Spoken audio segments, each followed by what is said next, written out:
3 exhausting weeks, Anna and I were rummaging through some old typewriters in a second-hand store as a gift for a sub-Saharan immigrant who was about to become as American as apple pie. "Hey, Gumpy," she said. "Let's go out on a date." Now let me tell you that Anna is a triathlete with the body of a triathlete, while I like to sit around doing not very much and thinking nice thoughts about how lovely everything in America can be. On the first day together, she put her hand inside my pants. And I put my hands inside her pants. Things progressed pretty quickly after that. "Whoop-dee-doo-da whoop-a-dee-doo, you're a nice guy, Gumpy," she said. "But you have to shape up a bit. Pack a bag, you're coming with me on a business trip to Fort Worth." After we had sex, I began to feel a bit unwell. "I think I'm getting a cold," I said. Anna told me I needed to take some vitamins and release the toxins through my feet. I thought I'd take some ibuprofen. I did get better eventually, but on the 21st day of our relationship, Anna said, "I don't think this is going to work out." "Neither do I replied. But we stayed friends, which was nice. Christmas Eve, 1953, Virgil had walked up the garden path that was lined with snow. "Happy Christmas Eve, everyone," he said.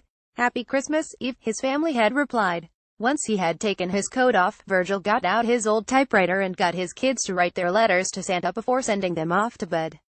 "Make sure you go to sleep or Santa won't come," he told them before settling down to wrap presents with his wife. Just before bedtime, the phone rang, as it always did on Christmas Eve. "Hi, Bud," he said.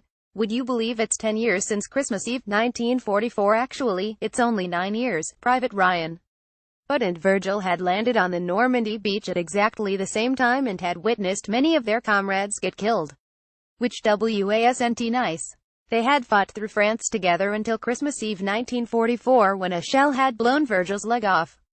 Bud had carried him to the medics. Which was nice. "Are you sure you don't want to visit?" Virgil asked. Bud declined. "Well, speak again next year then." Virgil hopped up the stairs and went to bed. It was great to be an American, though he was sad about his fallen comrades who would be missing Christmas.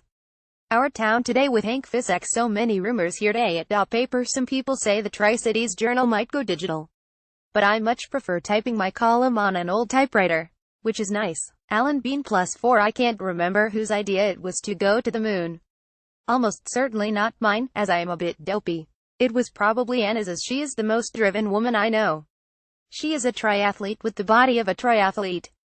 Bought the food, I bought the capsule off an old woman for $100, making sure I got a typewritten receipt, and we took off from Steve Wang's backyard. "Whoop-de-doo-da," I yelled as we went into orbit. "Whoop-de-doo-da-day," everyone else yelled in response. I had named the capsule Alan Bean after the lunar astronaut whom I had once met buying toothpaste in a branch of Walmart in downtown Oakland, and we all felt very cozy as we went to the moon. Anna checked the lunar trajectory app and said, "Time to press the button for lunar orbit, Dumpy." Much to my surprise, the dark side of the moon wasn't dark at all. It was just that we never got to see it from Earth. The so-called dark side looked much the same as the bright side. "We've all been to the moon in Alan Bean," I said to the crew who picked us up in the Pacific. "That's nice," they said. Then we all took the bus home in time for some nice apple pie. Uncommon Type by Tom Hanks. Heinemann, 16 pounds and 99 pence. Photograph William Heinemann. Go see Kostas. A son was pleased to have escaped communist oppression in Bulgaria, even if he had had to flee the country on a boat without his typewriter.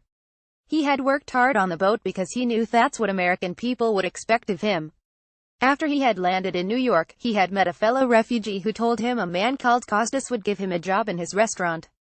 "Can I have a job, please?" Hassan asked. "No," said Kostas. The next day, Hassan went back and asked again. Kostas still said no. On the third day, Hassan returned again. "I suppose you still want a job," said Kostas. "No, I just want a coffee." "Well, tough. You can have a job." Hassan smiled. Persistence and hard work paid off in the land of the free and the home of the brave. Our Town Today with Hank Fisak. I still like writing on my typewriter, even though I've been sacked. Steve Wang is perfect. Anna, who is a triathlete and has the body of a triathlete. Steve Wang, who worked in Home Depot, and I all went bowling. One thing I haven't told you is that Steve Wang used to be a champion bowler. That evening he threw 60 perfect strikes. A TV station got to hear about this and offered him $100,000 if he could throw another 60 perfect strikes. "I don't know about this," he said. "I'd only like bowling for fun." Anna persuaded him the money could be useful, so Steve Wang agreed. After throwing another 60 perfect strikes and collecting the check, Steve said it hadn't been fun and he was only going to bowl for fun from now on. "You haven't mentioned a typewriter, Gumpy," said Anna. "Typewriter. Digested read, digested common hype.